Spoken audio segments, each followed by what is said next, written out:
Welcome back to another episode of Final Picks and Bets. This is your host, Aries. Welcome to Worth the Wait MMA and the man behind the camera. He is back. He is back for a fight night card, which I'm grateful for because we only usually do this for pay-per-views, but we have the man behind the camera. Through era here, yeah. Yes, I think sir. this is like what this is my second, maybe like my second fight night Yeah, man. preview, man. Yeah. I'm excited. IMG though, man. My guy. My guy. But this is going to be a little bit different from just breaking down the card that's coming up on Saturday. We are going to get into some interesting fight news that's going around, especially this week. There's a lot of speculation, talk going around about what's coming ahead in the future, pay-per-view cards and some fights, speculation, stuff like that. So we'll get into that talk, and then we'll get into our recap of the last card that we did, UFC 314. Kind of just want to just break down how we did, recap our bets and picks, because your boy right here kind of had a nice night as far as bets. So picks, I went 9-4. Your boy killed the prelims. I mean, I couldn't miss on the prelims. I cashed in on a lot of your prelims. I got a lot of fights right, and then my first miss of the night was the Sean Woodson dropping that ball. And Drew just unlucky with the Sean Woodson. The stop is just the whole. It was annoying. You are that tall. Got his ass kicked, man. He got beat up, and you got no sharpshooter over jab. And it was just frustrating, brother.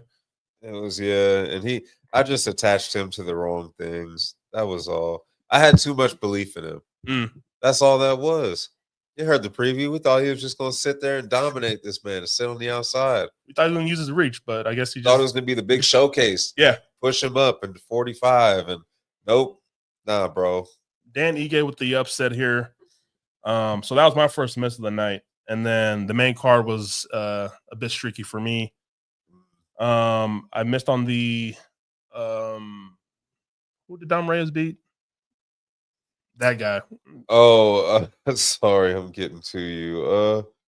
Krylov. Yeah. Gosh dang it. After the long layoff. So I was feeling hot going into the main card, of course, with my bet. So I just kind of rolled over, fight by fight if I felt like it. So I thought I would roll over Krylov knocking out Dom Reyes, and we saw how that kind of backfired on me. Dom Reyes, with the beautiful good, man. Counter, bro. Yeah. Dom Reyes, finding his way back into title talks because that's just how shallow the 205 is. So insane. So good for Dom, man. And then I decided to roll over a unit of play for Pitbull, who lost to Yair Rodriguez.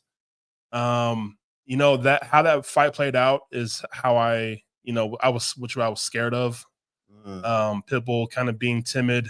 Maybe the show was too big, the lights were too bright for the man. I don't know, or it was just a tricky style for him to get in and do his work. But Yair looked crisp though, and Yair brought the fight to him, and that's what it is. Like Yair will have you fading him, and then he will just have these type of performances where he kind of gets everyone believing in him again. So and he's gonna shit the bed next time you see him be out there. That's exactly what's gonna happen. That's exactly what's gonna happen. So, it's gonna annoy the hell out of everyone. I'm not gonna be sold on this Yair resurgence here. Not at all. I was thinking about putting money on Patty, but again, I just didn't know. I was too worried, so I didn't put any money on the co-main. But Patty's here, man. Patty Pimblett is here, and we can talk about the resume of Michael Chandler, this and that, but. Chandler's a tough guy, and he's been in there with some of the best. Has fought rounds with some of the best in the 155 division. And the way Patty performed, just picked this man apart, bro. It was insane. It looked like he was showing there were levels, and maybe also that Chandler's washed. Maybe also that, like, no disrespect, but because like we've held him as like the kind of standard. Everyone put Pitbull coming in. They kind of held that standard because of their rivalry and everything. But if we're being honest, like, Chandler has really underperformed in the UFC. he's been terrible in the UFC. Like his fights been exciting. He's been a good fighter. He's been good for business, but like win loss, when you get down to the numbers, like no, he's been a bad fighter. Anyone else has his record, they'd have been cut a long time ago. There's only one fight left. I don't even know if anyone cares anymore. The Conor fight. They went back and forth on Twitter the past couple of days. And Here we go. No one cared. Here we go. Like no one said a word. Yeah. No one gives a shit anymore. Like that was his Conor fight, and he got smoked. Now, yeah, I don't like who cared. It'd be fun shit talking. That's it. But it's no more than a is it a on a week type like would you take that on next month? Like would you take that as a for Bilal and JDM? Just because name value, but that's what I mean. Like it's I'm not going to be excited. I'm not going to be like, oh shit. Like this is why I got to get this card. Like yeah. So like no, and that's no slight to Patty because again he's here, man. It's time. I think it should be Armin next. I think Armin next. I still don't know what Gaethje and him. I think that'd be fun, but I think Patty's here, and I think he's here to stay. Like I think he's going to be around for a while. I think even if he does take any L's, you're not going to see Patty like getting outclassed and getting smoked and stuff. Like that's a good fighter, man. So, and we said it during the breakdown. Like I think we were going to see maturity from this man, just the way he was in media day throughout the week. He just seemed like he was maturing. He stopped the little bull crap, the kid stuff, and he settled down and he's kind of being a man right now. So yeah, even post fight, dealing with Colby, who's like clout chasing now. Oh my gosh, like Colby the clout chaser now is and Patty didn't even. He just was kind of like, dude, whatever, bro. Like, and then when it was like, yeah, I heard I got the bonus, and that's going to be for my kids. Like it's what do you say? It's like because it's their first birthday coming up. I guess he's like, oh, this is going to be perfect for their first birthday party. And it was weird because it looked like Colby was on his way out of the arena, just walking by himself. Dude, and Patty wasn't even looking at. Like, and then Colby just decided to say something just to make some headlines. Like, brother, just keep walking, brother. You're almost out the door. Well, y'all aren't even in the same division, bro. Like, what are you doing? You're not gonna wait to 155, so stop it, dog. Out of here, man. The downfall of Kobe has been sad. So, shit. Man, Marty fake newsman. That's forever going to be his legacy with me. His Marty is giving that other fraud the best nickname ever. And then I decided to roll money into the main event, and that backfired as well. I decided to go with Diego Lopez getting the finish. And my gosh, Volk at 36, 37 years old, this man, he had the moment where he looks kind of shaky, but he recovered well and just put a class on this man. Yeah, he showed there were levels. The counters from Volk was just beautiful. I mean, just technically just sound, way too sound for Lopez. So yeah, so I ended up with plus 8.28 units on the night. Anytime you plus units on the night to end the night, man. That's even I did shitty in the main event or the main card. I still did great in the prelims, and that kind of carried and gave me a big plus for the night as well. So, and that's where you get like everyone focuses on main card and stuff. Like, there's so much money in the prelims, man. Yeah, like those first 4 fights, like just I rolled over units on them, like just units. Oh, yeah, man, 9-4 for the picks. Again, I kind of fell apart in the main card, but 314 was a really positive night. I haven't had a betting night like that in quite a minute, so it was good to get a little bounce back. But with some fighting news before we get to UFC Kansas City. Now, can I ask you, all right, with fighting news, since we just finished 314, okay, so Volk wins. He's all of a sudden back, which I never could have imagined, right? Like, never would have thought, man. At all. Total reset to 45. Like, just as if 45 wasn't messing up with Ilya leaving, right? So, Ilya's been in the news. And he has a next fight coming up He said his camp started. We don't know who it's against yet. TBD, right? So say it's against Islam. Say he beats Islam. That would be a 3-fight run of knocking out Volk, knocking out Holloway, and then like if he knocked out Islam, somebody on Twitter posted and asked, "Would that be the greatest 3-fight run in MMA history?" Absolutely. Like, went up a weight class and finished what looks like the pound for pound best in the business. And I mean, now it started like creep on like best 55er ever status. Yeah, yeah, it'd be the best 3-fight run I've ever seen. Knocking out 3 legs, like 3 Hall of Famers, and finishing these guys, finishing them who haven't been finished yet. I don't think Volk had been finished before he got finished by Ilya. I don't think he'd been finished. I'll double check that. But Max hasn't even been knocked down. Yeah, he got knocked out for the first time. And if he is to finish Islam, oh my gosh, yeah. And I love how Ilya's kind of making a press tour right now. He went on Joe Rogan's podcast, which I loved. I feel like Ilya was interviewing Joe for a little bit there. Yeah, but I loved it, man. Like Ilya's English is coming along really well. Like, yeah, man. Yeah, man. I was like, dude. Yeah. How quickly we forget with Volk, Islam knocked him out.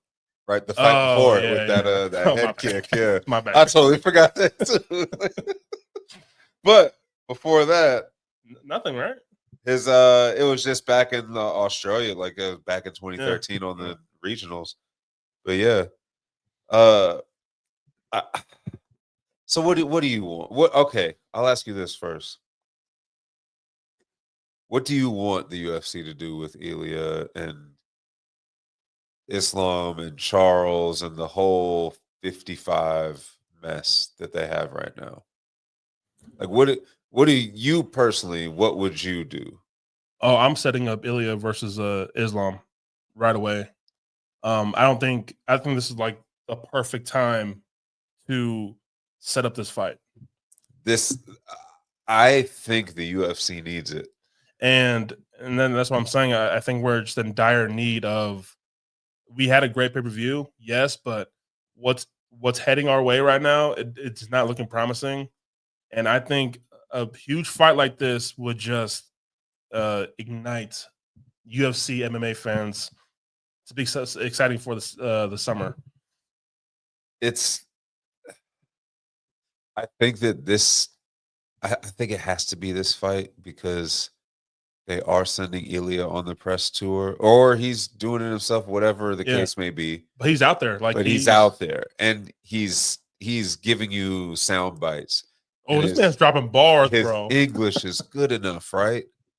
It's not like Islam. You can still understand how the main public could have issue with either understanding or whatever. Like, and the worst part about that is that Islam is he's a fun personality. Like, if he were an American, he'd be a star. I think the UFC needs a star really bad. Their most marketable champions right now are John Jones, who we'll get to in a minute, and Volk.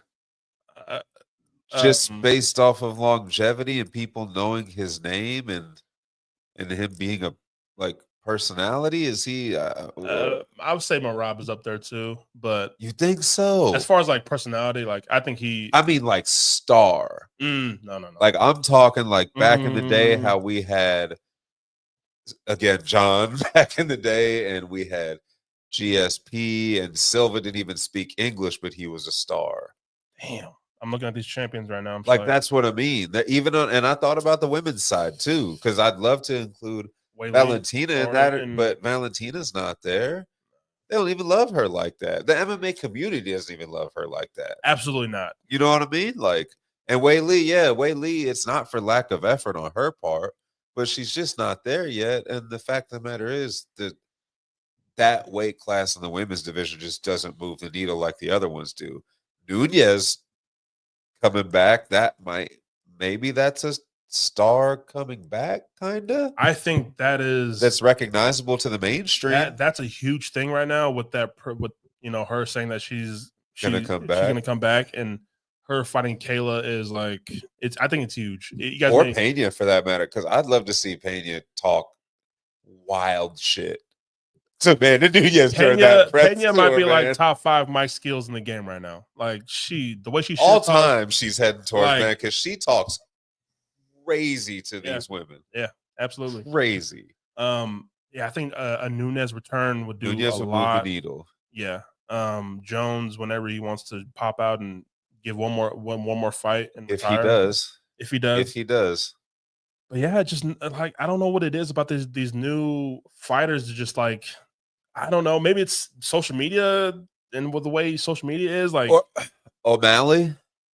yeah, like He's not a champ, but O'Malley is. I'd put him recognizable. recognizable for sure. Because when you mentioned social, that made me think of that. Because even I wouldn't even when I think of socials too, I think of the podcast guys, and I think of like Cejudo and Kamaru, and I'm like, you guys aren't stars. I don't even think Cejudo was a star. no. Is and that's that's an Olympian and two division champ. Like So what we're saying right now, I think this is why this fight with Islam and Ilya is so important to be booked right now. exactly. And it sucks being someone to get these guys to agree on something because it's a two-way street. Yeah. So it's tough, man. And the way things are going right now, I don't think Islam is even thinking about Ilya. Really? Not like that yet. Where do you think he's at? You think he's on Charles and 70? Not in that order? I would say Charles in 70 is where Islam's head is at. That's so disrespectful. And that sucks to say. And I hate that. Because I'm looking at like, oh, I already knocked out your champion at 145 coming up, and now this guy wants to come up. I don't even care. Like I want to see what's up with 170 and maybe Charles, because Charles is just a name and just an exciting fighter. Well, I was gonna say, I think he knows that that's the 1-2 that people like. I don't know. I think there's just something about Charles that just yeah. And for whatever reason, it's more than Ilya. Charles is just that great person that you could just pull and just like everyone just like, yes, we got Charles on the card. Like, Dude Bronx is just that guy. But like, even for like Islam though. Oh, for Islam, I don't know why. Because I feel like he'd fight. I feel like he'd fight Ilya before. I feel like he'd fight Charles before he'd fight Ilya. Which is weird. For whatever reason, I don't think he'd. Maybe it's what you're saying. I did this with Volk twice, man. Yeah, like come on, bro. You got to show me something first before I give you this. Get my respect by beating a contender in 155, and then hey, what's up? Oh, okay, this guy's worth my while now. Because I think I'm just this hot shot, pound for pound best fighter in the UFC right now. Oh, okay, I'll see what's up with this guy coming up, and that sucks. I hate it so much, but damn, that's what, yeah. Damn, they got to get that one done though for the sake of because that. So, and this is what is also playing in my mind is like this is such a big year for the UFC, who is probably going to lead the ESPN and sign a new deal with. Negotiations are open now. They're officially open. They opened last Monday. So, and this is why I think this year is so important, and I think that's why you should book these fights this year, because I just don't know, and it's scary to think about Dana possibly leaving after this year, and if they get a new deal, Dana's done, and I'm kind of scared to see who else kind of takes over. I know there's some good things that may come of it, but to see a UFC without Dana is kind of worrying me a little bit as a fan. So I don't know how the new president is going to handle things, and I don't know, man. So that's my question, right? So I think Dana's gone. Me too. I think he's going to negotiate the deal. I think he's going to be the face to get the deal done so that he can get the UFC as much money as they possibly can from either Netflix or Amazon. To me, it seems like it's going to be Netflix. I thought that Dana really dodged an important and interesting question at the post-fight press conference at 3:14 when someone asked him about the rights deal, and he mentioned Monday is open negotiation, and then they brought up, well, the Netflix. If you're with Netflix, then how does pay-per-view disappear or what? Like, how does that work, or does it become like a subscription thing, or? And he was just like, I don't. He's like, you'd have to discuss that with them later on. He's like, I don't know. And those are interesting questions because that's all going to be part of it, right? And as someone who does buy the pay per view every month, and you're not always getting bang for your buck, like that would be huge. and yeah. So, but besides that, I think he's gone. I think the timing of the announcement of his boxing promotion, uh, I think that was very air quotes convenient because of the timing of the negotiations and stuff. I think he's going to go focus on that 100%. I think we see the UFC go in a much different direction. Like, I think that I think it's going to be fun again. I don't think it's going to be as like I hope so. politicized and controversial and all that. Like, because that's what it's Dana. He brings all that because that's his boy and everything that comes with it. When he leaves, that all goes with him, and then it's just maybe they bump Hunter up, maybe there's someone else business wise comes in, and the In-house. matchmaking, yeah, they just keep it all, and the matchmaking just that's what it focuses on, and then maybe it goes back to hey, let's scale back on some of the events and not have a gazillion events all the time at the apex, and let's put more production into the pay-per-views, into stories, and make sure people are watching the embeddeds and doing all the this and that, which comes with the Netflix deal too, because they're really good at stuff like that. So like I hope that's what ends up happening, but I also know that I believe Dana's the type that would make sure to get the best deal done first, and even if that means like hey, we're going to sign a 5-year deal with Netflix, but we need you around for at least 1 year. Just to show the new person on the ropes, or to get the people to subscribe. Just be bring the people with you. He's a good promoter. He's the face of it. Yeah. Especially right now. Yeah. Because you think UFC, you don't think any of the fighters anymore. That's the issue. That's why I was sending you and asking you the recession question, because man, my job was showing WrestleMania this past weekend, both days, right? And that's it's UFC's International Fight Week card. Like that's their WrestleMania, right? And like these people, it was fun. It was so fun. And somebody made the analogy that it was like WWE fans are like people that go to a play and they know that it's all fake, but they enjoy the show and they find the story intriguing and they love the performance, right? Where UFC fans are like people that went to the Coliseum and they didn't give a shit who wins. They just wanted to see the lion eat somebody. We want violence. We want blood. Exactly. And I was like, that's a great analogy. And I don't know when it kind of switched, like, because I never felt like it used to be like that. I always felt like there were a bunch of bros who watched, UFC and stuff, and they wanted to be the Iceman, but it never like, I don't know. It just feels like it's taken this weird turn, and while it sucks because I hate everything that's come along with the UFC,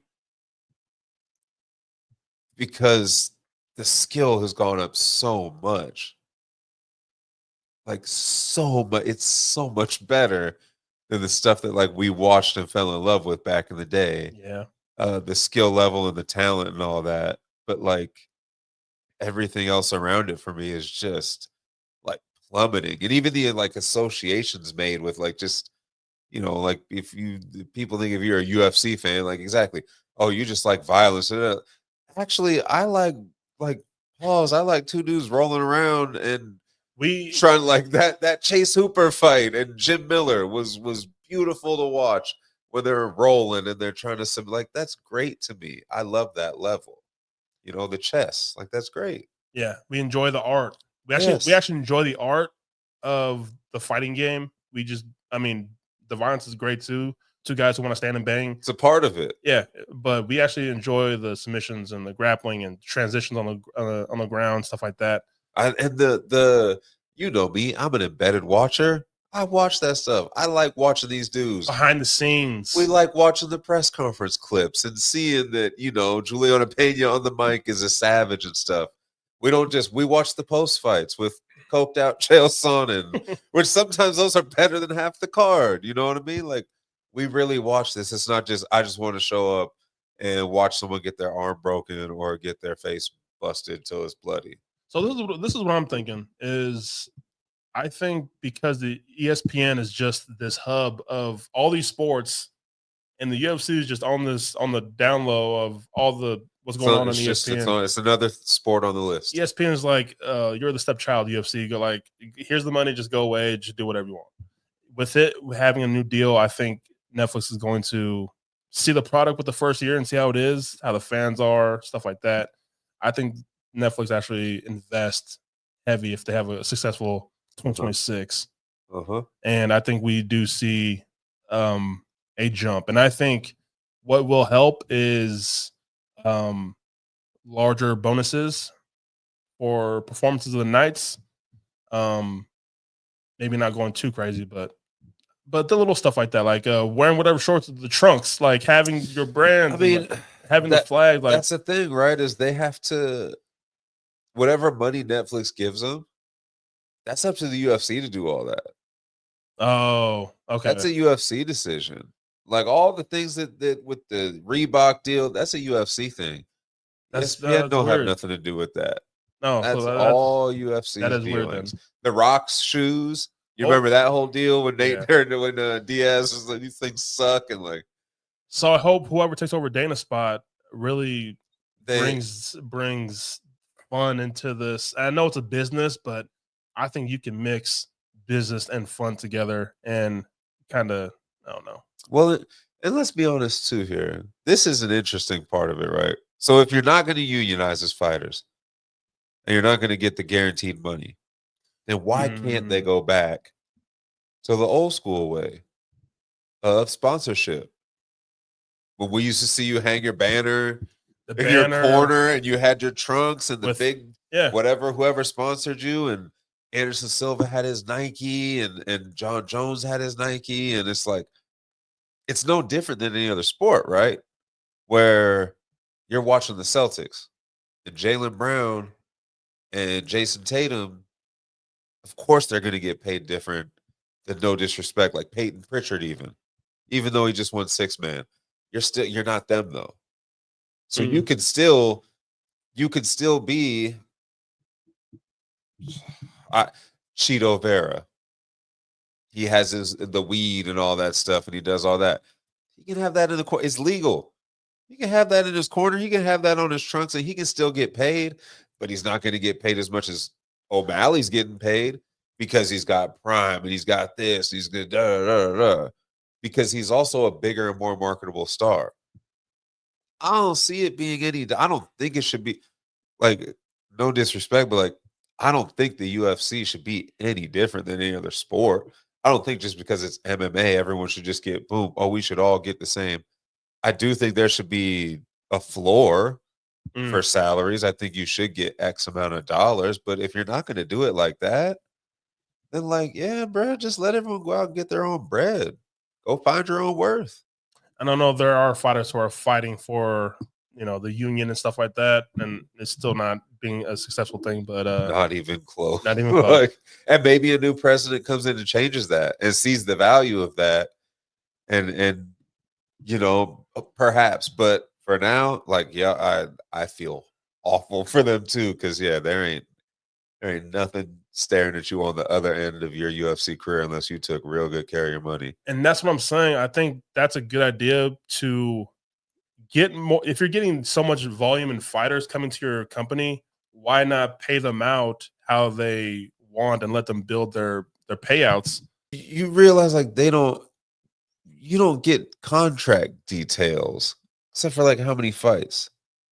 There's no disclosed amount for how much they're getting paid in a contract. Like, No. could you imagine if that's like how they presented the Jaylen Brown deal to you last? What was it, last offseason when he got like the richest deal in history? Or they're just like, yeah, we just signed him up for 8 years. Like, well, what? How much is that gonna? Nah, don't worry about it. He just 8 years, and then after the first season, we'll show you how much he got paid. Oh, I got it back. So I think it's such a big thing right now with people wanting to get in and get out as fast as they can to build up their money and get out as fast as they can. I think if you want to keep fighters longer and keep your product going with people who are growing in name and stardom, paying them better. I think that would keep your people around, and instead of these people trying to just build up and not even care about building who they are in front of the people, they care about themselves wanting to get money and get out. Give them incentive to want to stick around because they know the guaranteed money is there. They're not just out there like, but like it would be nice for them to chase a bonus because it's not even $1 million because it's 500,000, right? It'd be nice for them to chase that instead of chasing a bonus that's 50,000 because it's like, whew, man, now I can pay for all my camp that I just had. Exactly. Like like seeing the fighters cry after they win a bonus because they're like, oh my gosh, I wasn't gonna be able to make my rent. Like, what? What are we doing here? That's nuts. Like that. And I think the UFC has a chance here.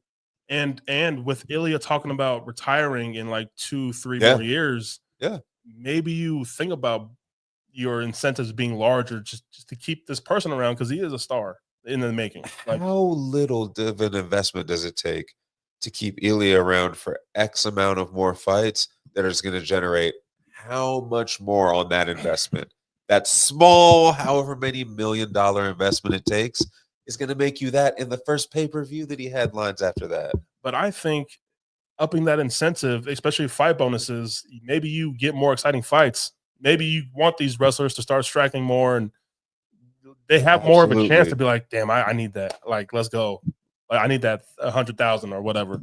I think, and when you brought that up, like, oh, fighters making a quick exit and just caring, all I thought was Kevin Holland. Yeah. Immediately, I just thought of Kevin Holland, just like, guys that are just because he's already on what is it, 316? Or is it 317 that he's already going to be back on a card again? Yeah. And it's just like, bro, like, I don't care about training. I just want to get in, get my show and my win and that's money. And then and he's open about it too. He doesn't care. He admits it that he's just like, I'm just here for a check. And it's like, okay, if that's the case, then why not start put it like, all right, this is the minimum you're gonna make. Like, Kevin, this is what you're gonna boom, boom, boom, and let's get him. But like, let him get his bread and get out of here. And then he can re-up, and just like any other sport, if we choose to re-sign you or not. I think the UFC has a great opportunity here with the media rights sale, with going into 2026. If Dana decides to leave, or that might be part of the rights deal, that it's like, hey, the new presidency is going to start, whatever. I think that they have a great opportunity to start a new rights deal with a fresh company. If it is Netflix, you see Netflix just announced they're doing a show with WWE where they're killing wrestling, basically. That's a whole other topic that I won't get started on, but they're basically doing like a behind the scenes of everything with wrestling. So they're basically taking the fourth wall down, and they're basically telling you this isn't real. Yes. They could do the exact same thing with the UFC and make so many stars. Just like they do with the quarterback show and the wide receiver show and the F1 show during the pandemic. They made everyone F1 fans and got them an ESPN deal. Everyone has a Netflix account. Like, Netflix can make stars out of the UFC. Said, these little documentaries that you can just post, like, and just show the fighters. Like, do you know what you do with that if you're the UFC? You say, Netflix, this is what we're gonna do as part of the deal. We're gonna hire a new president. The UFC, say it's Hunter, right? Whatever. Say it's me. I'm the new president of the UFC. This is what we're gonna do. Netflix, we're gonna sign with you guys. You guys are gonna do your little documentary shit. You're gonna show the good, the bad, the ugly, but the main part that's gonna be like the head story of it is gonna be me leading this new UFC into being unionized. And we're going to figure it out, and we're going to have retirement plans for everyone, and it's going to be this big deal. And all that's going to do is just draw more people to the UFC, which draws more people to Netflix, which means we all make money. The fighters are happier now, better fights, bigger bonuses, bigger events. The people are more connected, which brings them out to live events. We're going to scale back on the events. The Apex is only going to be for fucking training. Like no more events with people sitting on sectional couches and like love seats to watch UFC fights. So this is what I'm saying. But they have a real chance to, because again, it feels low right now. It feels lower than it's felt in a long time to me. It does. Like just everything about the whole UFC, and they have a real chance to just really turn that around in the public eye. Because you're right, you are 1,000,000% right. ESPN jumped on the UFC. Do you know when? Pandemic, right before it. 19. So what carried 20? What carried ESPN? What carried all of us, honestly, through the pandemic? The UFC started live events before anybody. They were the only ones. So that made ESPN's investment was paid off. As soon as that was over and they got sports back, they were like, "Oh yeah, no, we're back to we don't give a shit. Yeah, we're gonna put your events on this stuff because we're contracted to, obviously, and you're still gonna make us money because you're still a monster, but we're not gonna." And that's back when they were throwing Stephen A. Smith at UFC events and stuff for no reason. Like Stephen A. Smith don't know shit about MMA, and they were throwing that fool on SportsCenter to talk about Ngannou versus Stipe, and he can't even say these dudes' names right. That's how ESPN is, though. They're a business, right? Because ABC and Disney and all that. So you're 1,000% accurate when you say they don't care. They don't care. They don't care. Their deal is up. They ain't even trying to bid for him again. They're like, nah, we've met. Yeah. Hands clean, buddy. We're good. Best of luck to you. We appreciate it. Because guess what? It was beneficial for both of them. So now UFC's got to, now you're on your own. Y'all got to dust yourselves off and get your get back, man. Because like nobody's rooting for you more than us. Like I love the UFC, but man, it's dropped and dropped and dropped in my book of favorite things to watch, and that sucks because it didn't used to be that way. But I hope they turn it around and get me back. Yeah, scaling back the fight nights at the Apexes and probably just the fight cards in general, and really stacking your pay-per-views to be like, holy shit, like that's which is what they used to be. Yeah. You know, we look at some of the old cards, we're just like, dude, head to toe, just like what Poirier's on the prelims, like. So I think scaling back the fight nights and stacking, really putting a lot into your pay-per-views from top to bottom, and like. Well, here's a question I had too that I had thought of. Who's number 2? As far as like, who's the second best MMA organization in North America? The world? There used to be competition. UFC ate it all up. All up. PFL is trying so hard right now, but sheesh. Even that, what was that new league? GFL? Didn't they like go bankrupt already? Or they already canceled an event? So we can't pay you guys. They canceled 2 of their cards that they had scheduled and fights already booked. And they had already, And they had fighters out here talking shit on socials. Yeah. Like, we're finally getting our rightful due. And blah, blah, blah. Like, nope. Like, there's no one can compete with the UFC. So, like, but I think that's a problem, too. It used to be fun when I had to go on SureDog and find, like, Pride results.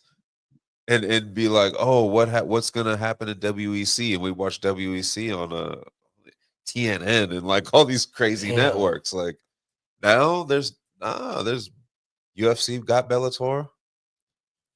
PFL, like you said, PFL is trying. PFL is. No one cares about one. Once 2 people leave from PFL, I think, and one of those people is that one female, Dakota or something like that. Yep. I mean, she was complaining about the she PFL. will be gone. Yeah, she will be gone. Complaining about not having a fight booked because they just started the playoffs already, and she didn't have a fight. She was complaining online, and then all of a sudden she has a fight because I think they got scared. Of course, like that's your ticket right there. Yeah, yeah. Let's get into International Fight Week because there's a lot of talk about that. Because International Fight Week, like Drew said, is like the Super Bowl of the UFC as far as like the big old pay-per-view. There is no headliner fight booked for that card right now, and there's a lot of speculation going up in the air, a lot of talk about that. So, yeah. So this is this is what we've just been talking about, right? The last two things. One, well, hey, too many events. Too many events. Two, no superstars. One of the superstars you have is holding you hostage right now. Or else they would have been announced that he's fighting it International Fight Week heavyweight title undisputed. Because guess what's happened with Tom Aspinall? You know what I didn't realize? This nigga hasn't fought in 9 months. 9 months. Even if they fight at International Fight Week, that'll be almost a year. A year, bruh. He's wasting his prime waiting for John Jones, who doesn't want the fight. Because again, if you believe what Ariel says it's not an Aspinall issue, and if the UFC, from everything he understands, has done everything in their power to make this fight happen. John Jones doesn't want the fight to happen. That's a perfect headliner for International Fight Week. Since he doesn't want it, what's next? Your pound for pound best? Islam. Okay, but now there's the holdup with Ilya and with so then what? Yeah, Islam is waiting for the winner to see who wins against Bilal and JDM. Allegedly. But again, like, yeah. So the word is coming out today based off news of the past about 48 hours, 24, 36 hours, right? The International Fight Week, UFC 317. Which is already announced, is Kai Kara France and Pantoja, which you said UFC International Fight Week doesn't have a main event. That should be the main event. But we already, Put some respect on Pantoja's name, people. But man, now it's been rumored that if the main event isn't Ilya versus Islam or Ilya versus Charles for an interim or vacant title, if Islam moves up, then it would be Hamzat versus Kao for the middleweight title due to an alleged DDP injury, which hopefully it's not as bad as Kao heard, because I guess Kao knows his manager, and they spoke, and apparently it's a broken shin, which would keep him out until 2026. So a hard reset of the middleweight division. Damn. And you take the big boogeyman from welterweight, middleweight, Hamzat, you put him against arguably the leader of the hottest fight team on earth right now. And a star is born. Hopefully, one way or another. So hopefully Kyle, because Hamzat might be a nightmare for the UFC to try to prop out there as yet another marketable champion. And it's so uncertain if this man can even make it to the octagon with how many times he pulls out of fights. Some kind of fuckery going on. So Hamzat he has some internal like respiratory infection or whatever. Like he's so unreliable. Like you can't rely on this man to make it to the octagon. So it's really sketchy. But Hamzat and Kaio, I think a lot of people hate it. A lot of people don't like the main event.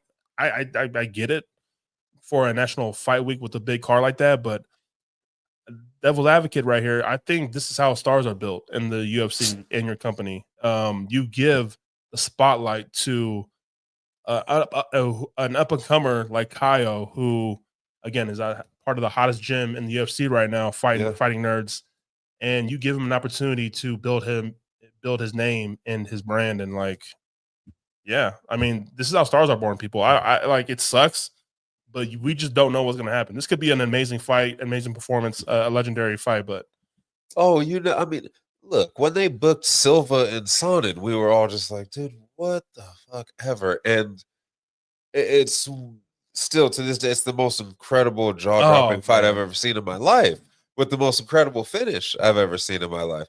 Far from the best fight I've ever seen, but just impact-wise, it's feels the craziest. Yeah, It just what a time. So, and again, no one would have thought that. And you have selling points. You have Hamza. You have the story. You have him being the big bad. No one can beat him. What he did to Whitaker's jaw, and how he ragdolled Kevin Holland and Gilbert Burns fight. That great fight. You have stuff to build on him, right? Again, like you have Kyle. You have the Fighting Nerds. You have their whole year, which if Prates continues at Saturday, like even hot if Silva gets the title shot at 45, like it's all pointing up for them, right? I don't see how that's a hard sell. And anyone who says like they're not interested, please, like I don't want to hear get that. out of here, man. I don't, because like those are two really good fighters in a division where look. So people wouldn't be pumped if it was DDP and Hamzat? Like, come on. They wouldn't be pumped if it was DDP and Kyle? Is that the missing equation? Is all of a sudden DDP the missing equation like when everyone hated him the past, like, 3 years? Come on. Like, I don't that's I admit, yes, of course you'd rather see Ilya in Islam main event. Like International Fight Week. Of course, that's the most lot of other than Aspinall Jones, and I think I'd rather see Islam and Ilya over Aspinall Jones. I think Aspinall Jones is the bigger fight obviously, commercially. Yeah. But like either one of those two. Other than that, what else do you want? Yeah. I think that's the bigger issue is the UFC, there's a lack of options here to do with International Fight big Week. Names, And even logistically, like time-wise, what do you want them to do other than a 55 title? You can't do a 70 title. Vulcan, he's not going to turn around. Nah, I don't think to do that against Silva, because you're not going to do Yair. You're going to save Yair if you do him for September. And this is what I think. It's kind of getting off topic, but I think Aspinall and Jones takes place at John Jones' Super Bowl, which is MSG in November. Yeah. John Jones loves to fight in New York. Yeah. And I think that's always a marquee card for them too, like Miami. Yeah, exactly. MSG has been that. I mean, the Conor and the Eddie Alvarez fight. I mean, they're known for having big fight cards there. I think John Jones waits for that card, and that's what I think. So I like that. Yeah.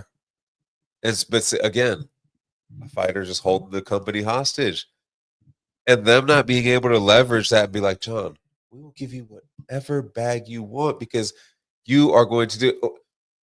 Okay, are they going to try to pull the rabbit out and do? Are they going to do Alex rematch at Fight Week? Is that the only Hail Mary they have? Alex and Ankalaev. Oh gosh. Is that are they going to try to force feed us Alex again to save a card? And it's not going to be the same as it's been. I honestly think with Poatan losing, I think he actually takes the rest and says no. Because that's got to be the only thing left that they have, other than, again, it's got to be 55, man. If it's not, then it's then and I'm one of those. I'm going to be pumped if it's Kyle and Hamzat, but and again, when you think of titles, you think of fighters, you think of names. That's what's left, right? Slim pickings out here, everybody. Yeah, it's getting rough. It's kind of scary. And man, like to throw that Hail Mary and to throw it at us again. So, like, here's Alex to save another card. It's like, yeah, but it doesn't feel the same. Like when we talk superstars and stuff, like I think he's still a star, but Yeah. I think like O'Malley, I think it took a A hit. little bit of the magic. Little dent. Yeah. The aura isn't all the way like it used to be. It wore off. So it's like, are they going to try to sell us that as the helmet? No, it's got to be the 55 and or 85. Yeah. And if it's 85, then damn it, you better give us something at 55 real soon. Because we need that. And I hate just how everything with Islam is just kind of pending on what happens with Bilal and JDM. It absolutely just irritates me. That's the rumor. I get, yeah. And it's because of I hope it's just like that. Look, if we're being honest, you're a little honesty out of me. Okay. If we're being honest, let's say this real quietly. That's the only way you could get me to want JDM to win. If Islam would move up. Yeah. To fight him and take over 70. And then 55 can just run wild with all these dream matchups. Oof. And you know what? And then I'll be okay with Ilya and Charles fighting each other, because at least it'll be for the title. Yes. And then I'll have to root for Charles like I always do. It's always Charles over everyone, man. But that's the only way. Like it is. It's if that truly is what it is too. That's frustrating, man. Because you could have just left the belts already, bro. Yeah. We could have been figured this out. Like, you're just holding up. Too many fighters holding up divisions in the past cut. Like, that's damn you, Connor. Yeah, Connor changed the whole game. He changed the game, man. And I love it and I hate it at the same damn time. Y'all some future shit. You love it? I hate 2 division champs. I think it's the corniest thing ever. I hate it.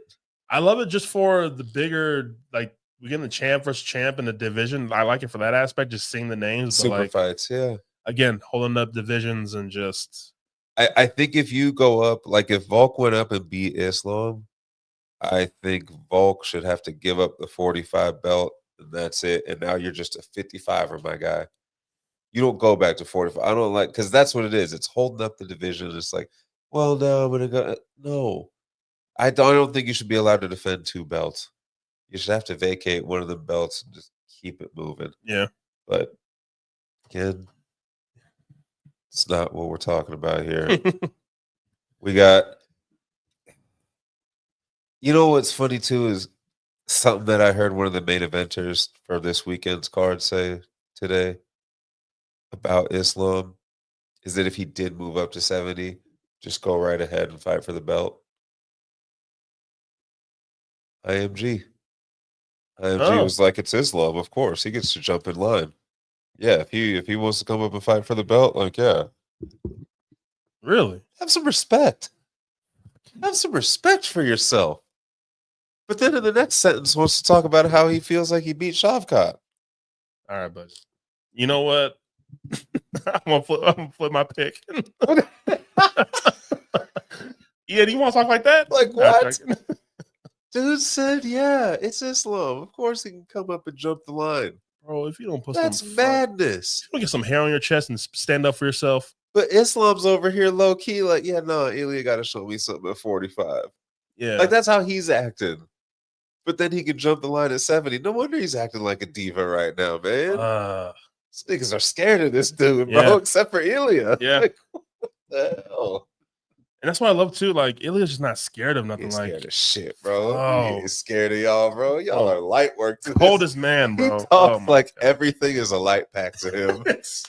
Like, he seems so unbothered by everything. It's fantastic. I love on the podcast how Joe Rogan was like bringing up, goats of the UFC, and Ilya was like, "You like that?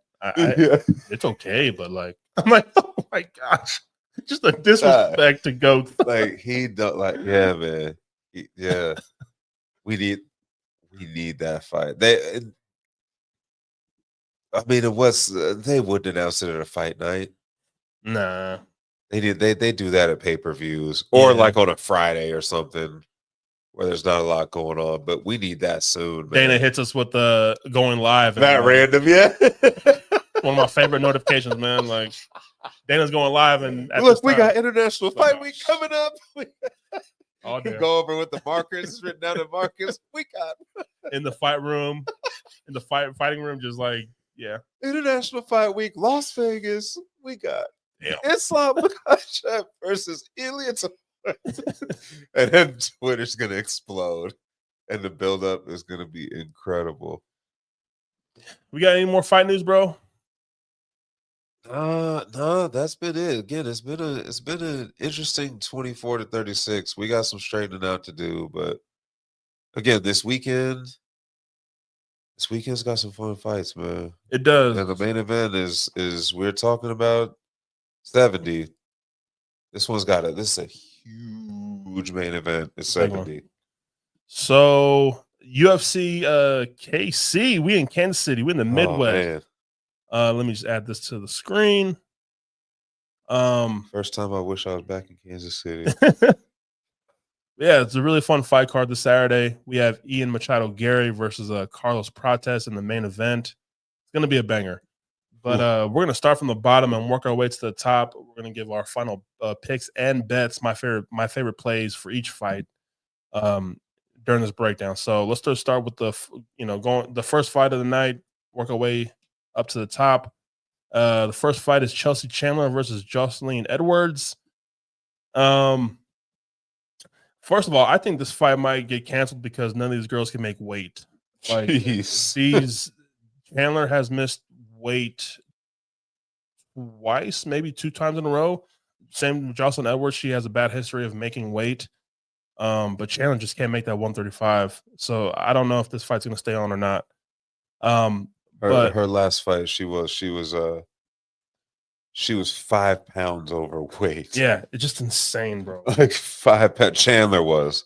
And 5 pounds. I don't know if they're gonna bring back 145 if Nunes comes back or not, but Chandler just might not get lucky and she might lose this fight and maybe get cut. I don't know. But I think the only way Chelsea Chandler wins this fight if she just lays on Edwards on the ground and kind of just holds Edwards on the ground for the duration of this fight, because Jocelyn Edwards is just a lot cleaner striker. Mobility. I think she's going to stick and move on Chandler. I think Chandler has this Diaz-esque striking. Not the cleanest, but just some real scrappy shit like Chandler really throws. But just technicality-wise, Jocelyn Edwards can piece Chandler up. And Edwards is okay with takedown defense. I know she can be taken down, but she does a good job of working her way back to her feet. Again, I don't know. But I'm going to go Edwards to get a decision win here. Jocelyn Edwards by decision. She also twice in her UFC career, 3 pounds overweight in her last fight. Like, man, you ain't lying. They both man, it's tough out here. That's wild. Next fight, we have Timmy Kuwamba versus Roberto Romero. I've been kind of going back and forth on this one. I think it's more of, am I high on Romero's dog? And his UFC debut last fight was against Onama, who was actually on this card as well. And he rocked Onama. He kind of had Onama hurt in that fight, but still lost the fight. So am I really going based off a short notice fight for Romero and having that impressive moment in that fight? Or am I just kind of fading Kuwamba? I don't know, man. With the full camp, I think I'm going to take a shot on Roberto Romero. I think just the pace and the dog in him is enough to beat a Kuwamba. I think she's going to push the pace on Kuwamba, and yeah. So give me Roberto Romero as my final pick, and I'll take Roberto Romero by decision. That's probably my favorite play. So next fight is probably one of my favorite fights on this card, and that's probably just for one of the females in this fight. It's for Jacqueline Amarim. She's making some waves in the strawweight division for the women's, and I think she could be like this dark horse prospect in this women's division. She's going against Polyana Viana. Oh, beautiful. Yeah, I agree. Love her. I think it's up to Viana if she can stay on her feet. I think Viana is a good striker. I think she's a low key underrated striker. I think she got some pop to her shots, and if she can if she can keep this fight on the feet and striking, I think she can outclass Amarim on the feet. Amarim's still young in her UFC career and her MMA career overall, but her jujitsu is just kind of out of this world right now. Um, so Amarim's only way to win, in my opinion, is by submission or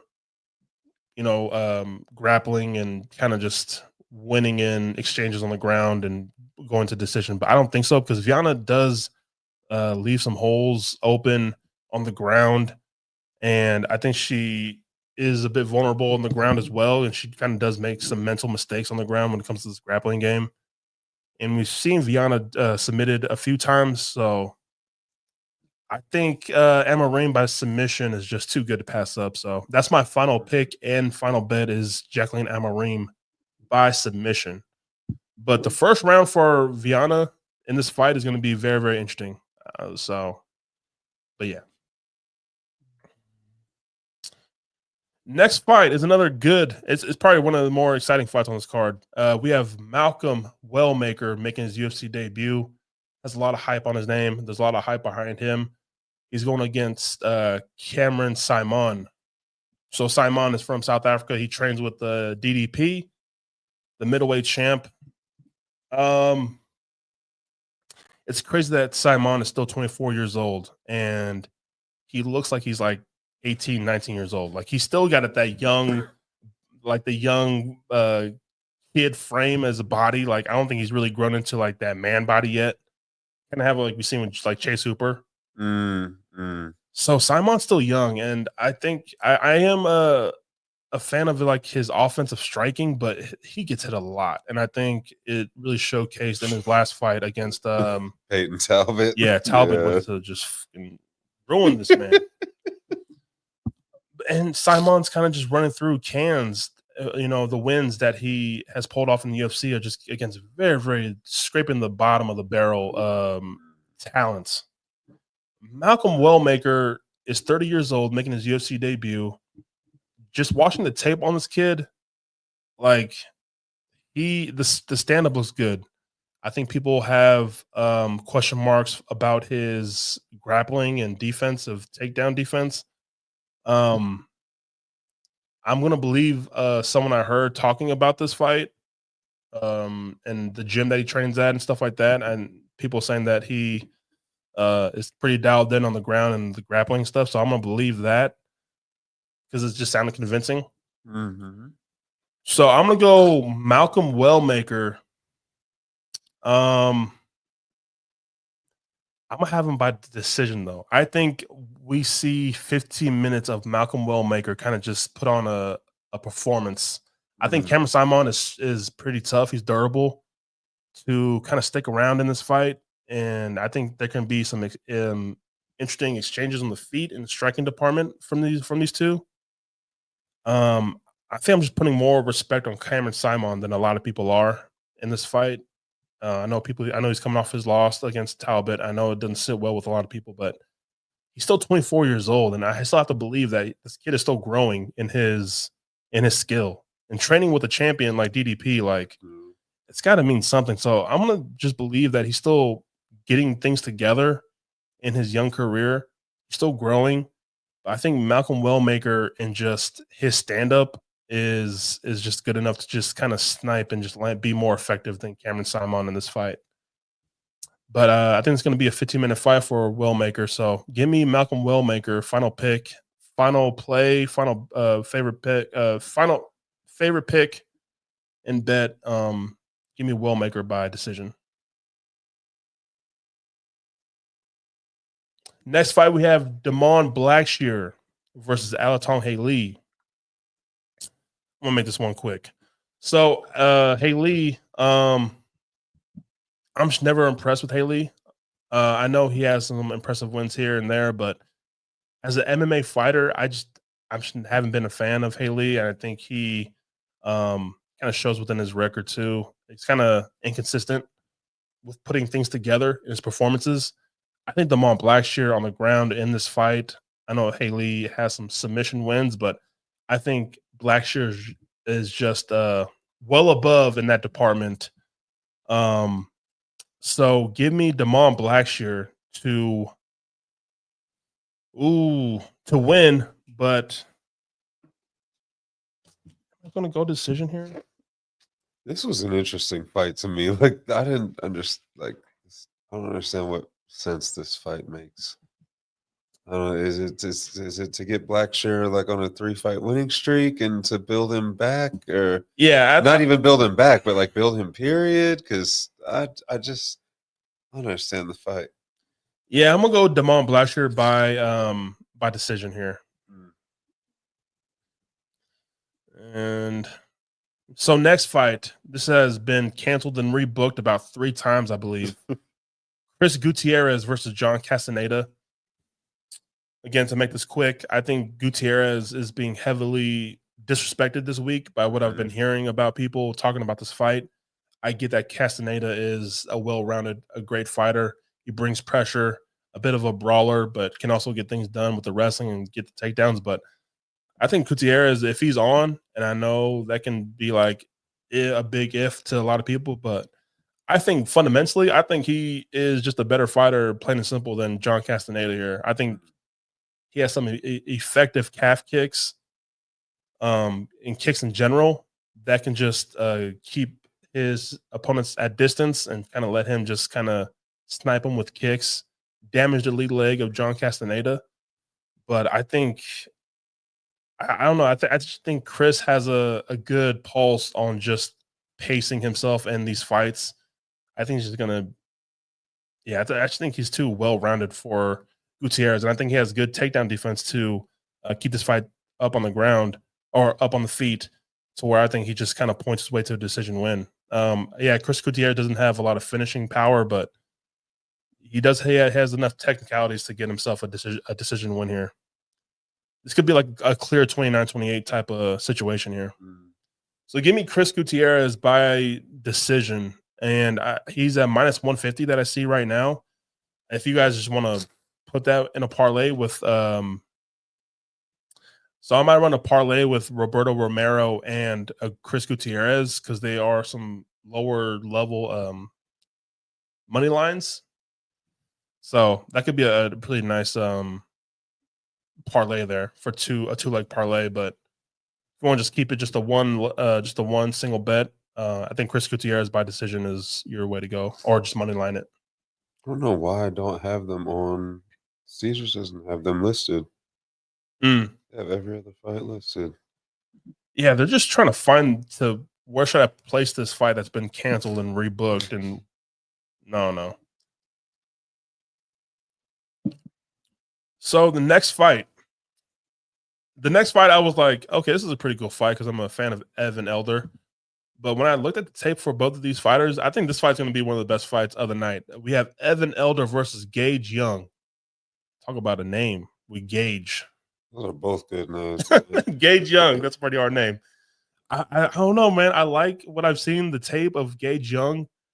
His Dana White Contender Series fight was against a pretty tough fighter, Sal Killed, who just put on a pretty good performance in Australia, I believe, that card. But he showed me a lot, man. Sal Killed is pretty tough to like land on and kind of, have moments against, just the way he moves. But Gage Young was giving Sal Killed a run for his money in that fight. So I like what I've seen. He's just a gritty fighter, and he can hold his own in the wrestling too. But I think this fight is going to be some huge shots from both of these guys just throwing. Evan Elder puts on an incredible pace offensively, and it's going to be interesting to see if Gage Young can just kind of keep up with Evan Elder's output and pace of this fight. But Evan Elder, I kind of question his cardio in this fight. He does seem to fade, but this is gonna be a fun fight, man. I think this is a very low key, probably fight of the night for me. again, this is a fight I've been kind of going back and forth on. I think Evan Elder has seen the better opponents and has the better resume, obviously. And Gage Young losing his Dana White Contender Series and coming into this fight on his debut on short notice as well. Hometown boy. That's why and they got him. Yeah. Sedalia in the house. Oh, man. Hopefully Gage Young shows me something, but I'm going to go Evan Elder. I think this is going to be a tough fight, though. I think you guys should stay away from this.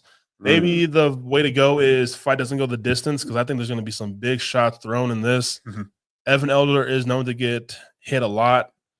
So if anyone goes out, I do see Evan Elder going out. But this is going to be a fun fight, though. And the last fight on the prelims, we have Matt Schnell with his farewell fight, fighting Jimmy Flick. So Matt Schnell lost his last fight, and he retired. And now he is asking to come back to this fight, and this is going to be his final retirement fight. He didn't want to go out like that, being finished in his last fight. So losing 3 in a row to end your career. Yeah. But this is not a slump fight. I mean, Jimmy Flick, yeah, his stand-up is very green, I believe. But if Jimmy Flick gets a hold of you, I think you're going to be done again, Matt Schnell. But I've seen Matt Schnell training with Brandon Moreno for this fight. So in Mexico, getting rounds with Edgar Chairez, with Brandon Moreno. So, I mean, let's be honest here. Jimmy Flick has 17 career wins. 15 are by submission. 2 are by decision. This dude might be. He's not striking with you. This dude might be like he's trying to get to the ground, my guy. Grappling sense might be like Damian Maia in the fight. like come on, grappling sense. You need to. You don't need to worry about the striking. If you touch him, don't follow him to the ground. But the thing with Matt Schnell is this man, he fights good until he doesn't, and then shit just goes downhill so fast. The wheels come off real quick, and it's so frustrating because he has the talent, but man, it just bad luck just finds a way to him. So I do think Matt Schnell's stand-up is just a far further gap than them on the ground, and Jimmy Flick having that advantage. So Schnell by knockout is my favorite pick and play. But if Flick seems to get a hold of you, I think that's just it. I only got straight numbers right now, and it is still Wednesday. So, But yeah, give me Matt Schnell to have a nice farewell, a nice send-off win by getting a knockout win over Jimmy Flick. I mean, if he doesn't win, man, jeez. And to open up the main card, we have a fun prospect in the middleweight division. We have Ikram Aliskerov versus Andre Muniz. So Aliskerov is coming off being knocked out by Whitaker in his last fight. And that was a very short notice fight for Aliskerov to take, because that was supposed to be Whitaker versus Chimaev. Yeah. Chimaev dropped out. Aliskerov had a fly. Was that the week of? Yeah, the week of. Yeah. It felt like a few days, actually. Yeah, exactly. Yeah, that's what I mean. It was really close. Aliskerov took the fight on a few days' notice and flew to Abu Dhabi, and he got knocked out in the first round. So I'm not really putting a lot into that loss, because that is against one of the best middleweights. But so Andre Muniz is someone that I had high hopes for a few years ago, but I'm just not seeing the progression in his style. Grappling, yes, he's a phenomenal grappler. I mean, this man submitted Jacare Souza, which is insane. But he's still slow on the feet. The striking is still slow. And it's just like he's just looking to, of course, get you to the ground and grapple you. But again, I've seen you tapped out, and I see you finished by Paul Craig. Doesn't sit well with me. Paul Craig at middleweight is finishing you. That doesn't sit well with me at all.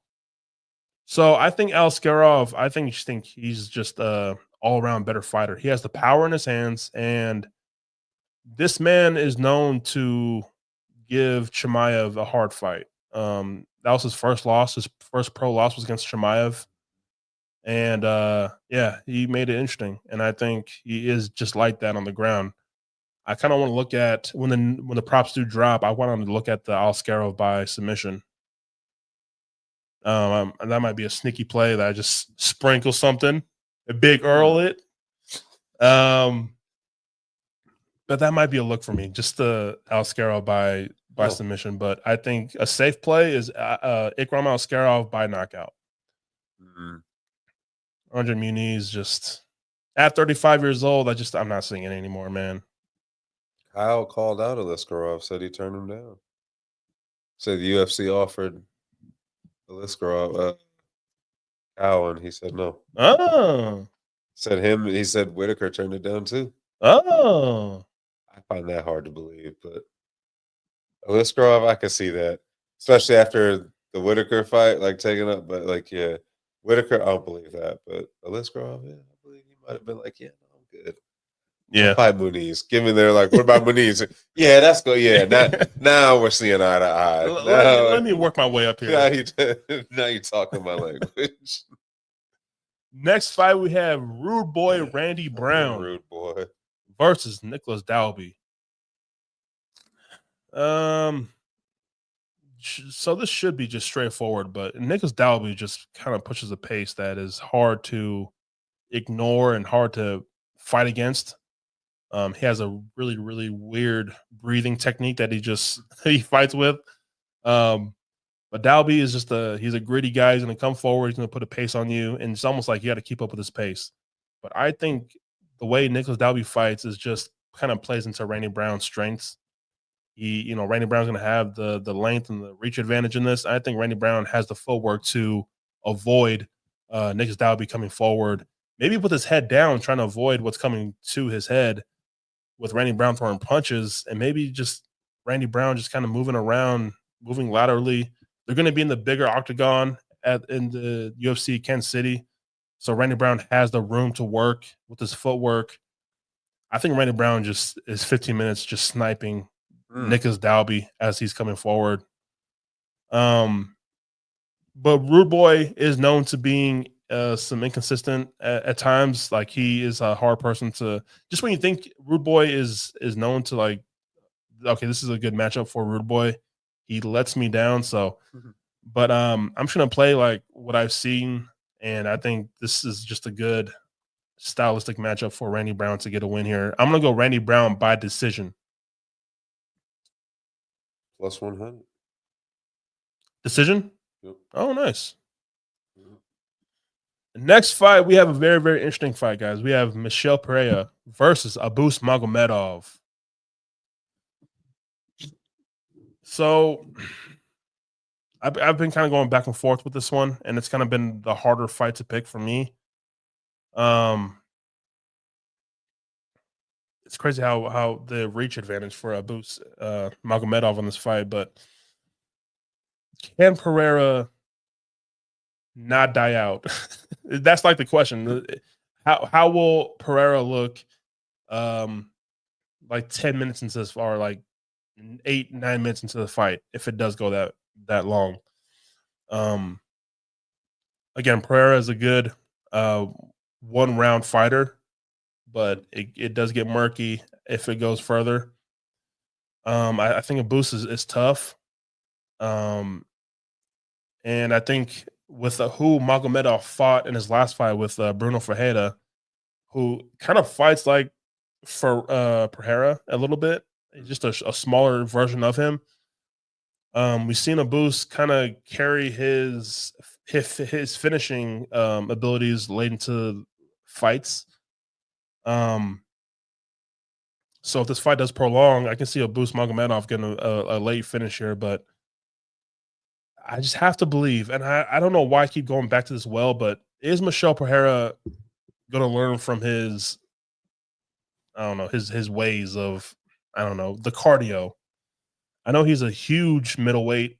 I mean, the frame and the body is insane, but can this man just get a little bit of cardio to the last 15 minutes? And I think with him getting his ass beat by Hernandez in his last fight for 5 rounds until he got finished, maybe that kind of flipped the switch in him at 31 years old. I don't know, but to see Pereira last that long, though, I was kind of impressed. So I'm going with the explosive first round. I'm going with the explosive agility of Michelle Pereira in this fight.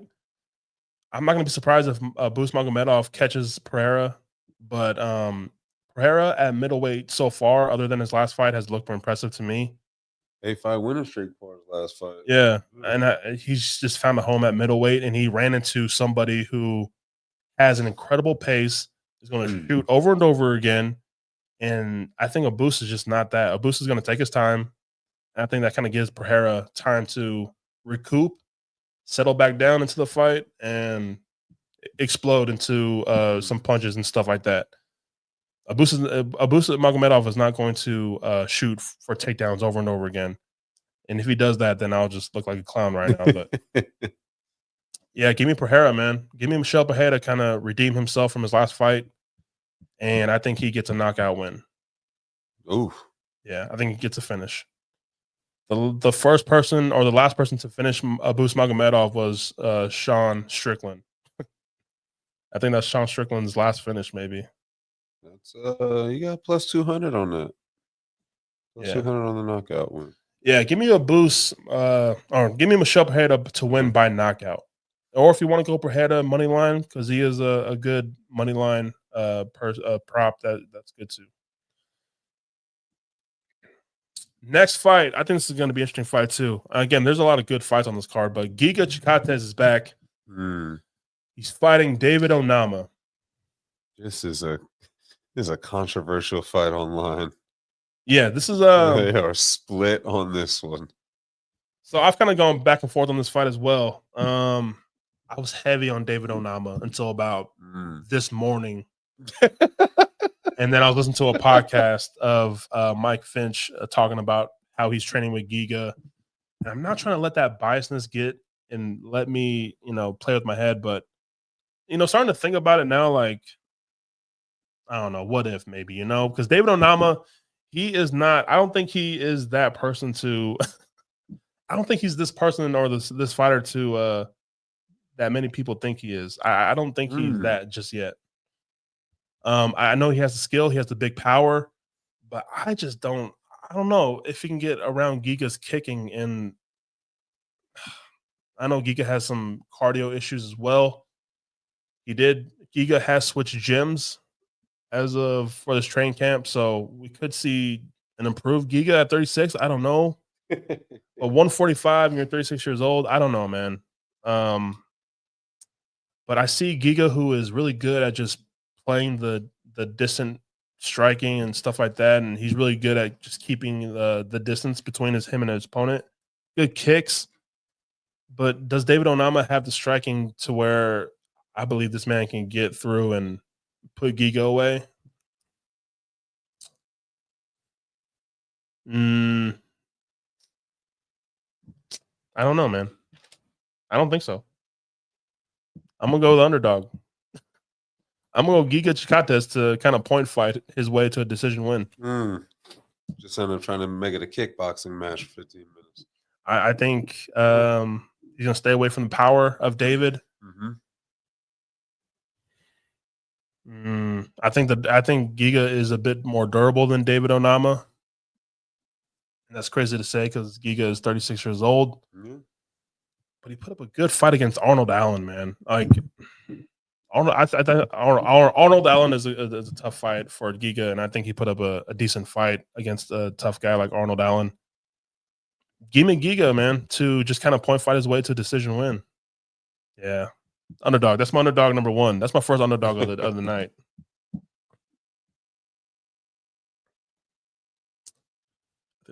Okay. So the next fight is the co-main, guys. Is the next fight your underdog of the night? I'm not going to do that to myself.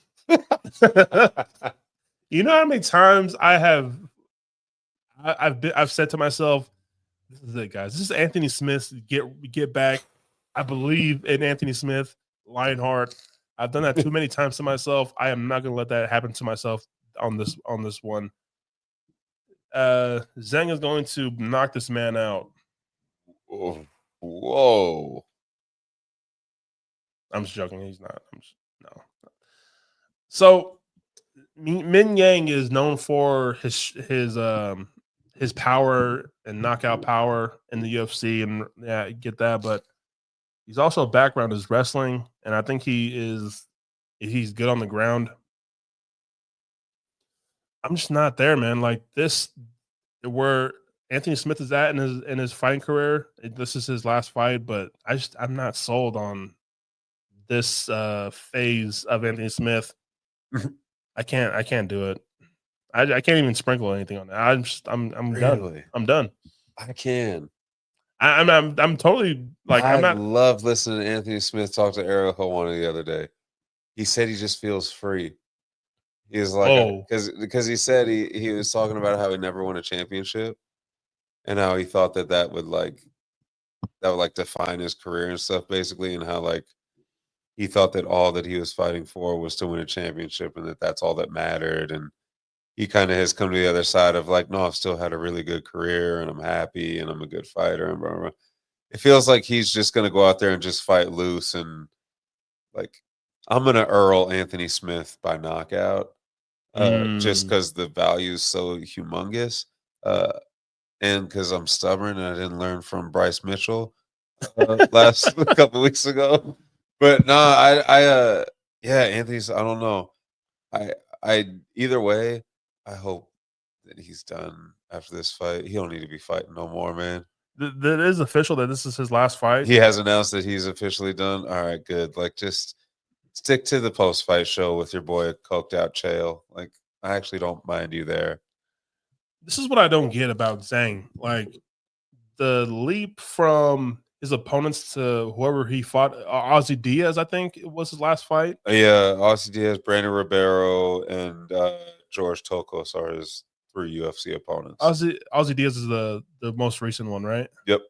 Ozzy Diaz isn't even like he's a tweener. Like he's a very small 205er, and he got finished. And Zhang has power, but the jump from Ozzy Diaz to Anthony Smith is crazy. I know they're trying to push Zhang, but I was gonna say young, powerful 205er in a really, really thin division. That's probably why. That's probably your answer right there, if we're being honest. and I don't think he has gone outside of the first round yet, or I don't know. Career wise, he's been past the first round 3 times in 24 fights. And into the third, he's only gone the distance once. He hasn't seen a second round since In 2018. Yeah. Yep. Oh my He god. hasn't seen a second round in almost 7 years exactly. Listen, guys, I know And that he hasn't been undefeated in that time either. Don't get that twisted either. Like the other times he hasn't reached the second round, he got knocked out and he got choked out. yeah, I think I don't know. I don't know why people are so high on the power. I get the power, but knocking out Ozzy Diaz is not. Well, and Anthony Smith, I mean, this is what I think 51st professional fight. Or no, 60th. This will be his 60th professional fight. And they're probably looking at him like he's punch drunk, man. What if this is his Victor Petrino performance again, where he submits That's Victor what Petrino? I'm saying, man. The way he's talking this week, it feel. You know what it reminds me of? It reminds me of Robbie Lawler's punk ass. Reminds me of the way that he went out. I could see that happening. You know what, guys? There's not a lot of like right off into the sunset happy victory moments for UFC fighters at all. You know what? I'm gonna flip the pick. We got him, y'all. I'm gonna go Anthony Smith, Lionheart to right off into the sunset with the win and upset this fraud of a. It's a plus 360 dog, man. That's a real minus live 450 dog. favorite. A guy who's not even proven yet in the UFC. It's a real live dog right there. Lionheart. Let's go, guys. Yeah, he's minus 480 with Caesars. Let's go, guys. Lionheart. I like that. Yeah, just like money that. line it, guys. Yeah. Oh, that's all. There's more than enough value in the money line. All right, Anthony. Please. This is my it's out there. It's on wax. The last ride. All right, guys. This is the main event. what a main event. What a main event for a fight night, man. And I hate it because I didn't want these guys to fight so soon, but it was going to happen sooner or later. But damn, I was sure it was happening later in their careers a little bit. But we got Ian Machado Garry versus Carlos Prates. Give me your thoughts, bro. What are you thinking for this fight? I think that a lot of people are overthinking this. I think it's quite simple. I think you kind of saw this fight already in a way. I think when IMG fought Michael Venom Page, I think that he fought a dangerous striker and somebody that could take his face off, and that he just employed a game plan. I think he's going to do the same thing here. I think he's going to avoid power. I think he's going to withstand firefights. I think he'll probably get dropped. I don't think he's going to go untouched in this fight, but I think he's just going to employ a real intelligent, boring game plan, and 49, 46, 48, 47. Maybe split decision, but I don't and here's the thing. I think all right. I think at the end of this fight, you may come out of it the same way that the Shavkat and Machado Garry fight went, where Shavkat won, but you're like, yeah, but I'm more impressed by Machado Garry. Like, I think it could have went his way, or I leave here more impressed by him than Shavkat. I think that's the same thing that happens here. I think Prates loses, but I think you leave, and if you have Prates stock, you feel better than when you came into the fight. You don't feel worse, even though he lost. Mm. I just think that Garry is just I think him and his team are very intelligent, and they employ very good, very smart game plans that aren't gonna lead to fun fights and exciting fights necessarily, but like GSP, Perfect. just a great fighter and great game plans, but it wasn't always exciting. And it was like, I know you can do more than that, but he's also not necessarily going to put himself in danger, which again, while not appealing and not fun for the fans or even the sport in general, is great for your record and great for moving up the rankings and great against guys that, yeah, like what's he gonna do? Go in there and try to just stand and bang with Prates? Are you insane? No, like he's not gonna do that, guys. And if people think it's gonna turn into this crazy firefight, I don't think that Garry has. I think his pride is in check enough to not get caught up in the firefights that put himself in danger to get put to sleep by Prates. Again, I think he gets clipped. I think he gets dropped in the fight, but I think overall it's just a kind of ho-hum decision win. Yeah, I think the Garry disrespect has been crazy this week. And I fight nerds, baby. They're what's popping right nerds, now. and I get it. I get Absolutely. It. But man, yeah, it's kind of been shocking to see how people talk about Garry. He's only lost one fight, guys. He literally was undefeated. And I know it's not exciting, like Drew said, but what I've seen from him and the IQ of this man in the octagon has been it's been pretty cool to watch, to see him kind of take away the weapons of MVP and neutralize the striking of Jeff Neal, and edge out that win as well. People can bring up the past when he started in the UFC of getting rocked by lower level talent. I get it, but what happened after he got out, won those fights, he traveled around the world to train at these gyms and really soaking up game at a young age. And I think we are just seeing a bright-minded fighter putting together performances where I think he's just neutralizing his opponent's best attribute. So I get, people see the underdog plus sign by Prates and then they get all excited, but Garry at this line and this odds, I think is just nice money, man. I got Ian Garry. I I wanted to see Prates. I really tried to get to Prates' side, but I tweeted on Twitter. I think someone put out a question like, "Who do you think the first fight nerd is to lose?" Yeah. And I was like, I think it's Prates. And this is when this fight was announced. And I was like, I don't think he's gonna beat Garry, man. I just don't see it. I thought for sure you were gonna be Prates. I know, man. I really tried. Let's not forget either too, like, no disrespect to Neil Magny, but this is a big step up in competition for Prates. Like, Ian just fought the best of that the division has to offer outside of Bilal.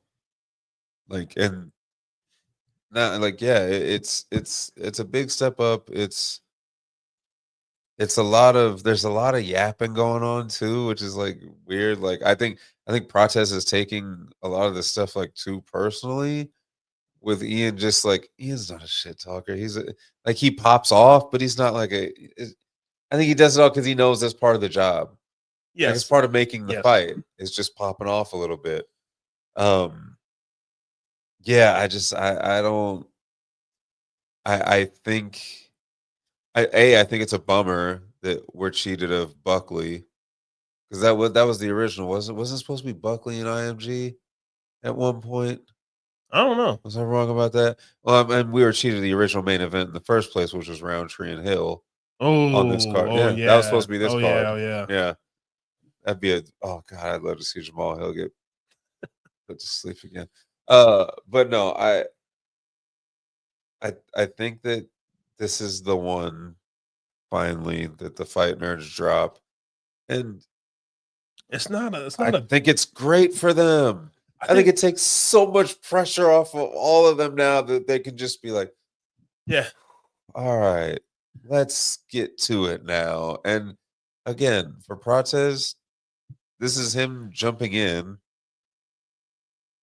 and like, I don't think a loss hurts him. I don't think a loss does crazy damage to his trajectory right now. So to Drew's point of a loss just kind of just takes his weight off your shoulders, we could say the same thing about Garry coming off his first loss against Shafkat. Absolutely. We might see just a very just free flowed Ian Garry who doesn't have to worry about holding that 0 anymore. We could just see him just come out and just be free, like just fight free.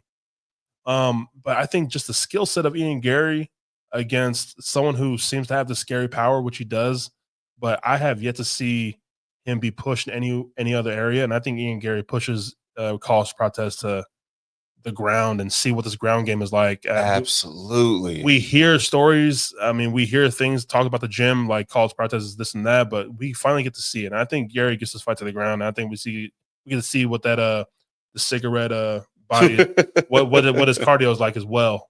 Because it's not gonna end in the first round. I can guarantee that. And again, the way for here's the thing, right? When I look at it, my road to victory for Prates is there's one route. It's knocking him out. Mm-hmm. It's catching him and it's sleeping him. For Garry, it's decision, not necessarily knockout, but it's a submission possibly. It's dominating via ground and pound. It's positioning for 5 rounds. Like, because again, to me, he's not going to let himself get caught up in a striking matchup because he is going to lose that. So there are many roads to victory for me. For Garry, there's one very clear one for Prates until, like you just said, he shows us something different, which he will possibly have every chance to do on Saturday, depending on what Garry decides to do as far as the ground game. Yeah, man.